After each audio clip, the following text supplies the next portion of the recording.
بسم الله الرحمن الرحيم. ازيكم عاملين ايه؟ يا رب تكونوا بخير وبصحة وسعادة. اهلا بكم في قناة سيمو سات. النهاردة جايب لك فيديو جميل جدا عشان تقدر تستمتع بمباريات كأس العالم.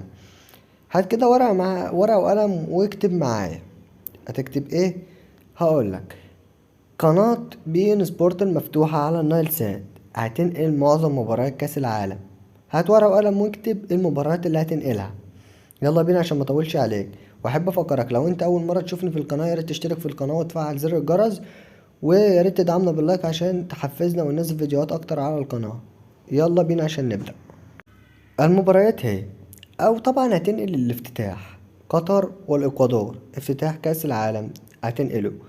وبعد كده هتنقل مباريات الولايات المتحده الامريكيه وويلز، ومباراة فرنسا واستراليا، ومباراة بلجيكا وكندا، ومباراة البرازيل وصربيا، ومباراة انجلترا والولايات المتحدة الامريكية. وبعد كده مباراة فرنسا والدنمارك، ومباراة الارجنتين والمكسيك، ومباراة بلجيكا والمغرب، ومباراة اسبانيا والمانيا، ومباراة البرتغال والاوروغواي وويلز وانجلترا، ومباراة تونس وفرنسا، ومباراة الارجنتين وبولندا، ومباراة اليابان واسبانيا، ومباراة كوستاريكا والمانيا، ومباراة الكاميرون والبرازيل. وديت المباريات اللي هتنقلها في دور المجموعات.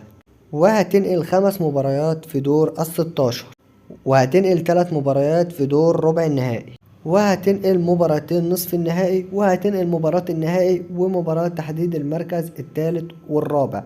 يعني نقل معظم مباريات كأس العالم. أرجو تكونوا استفدتوا من هذا الفيديو. لو عجبكم ما تنسوش اللايك والاشتراك في القناة. اشوفكم على خير. سلام.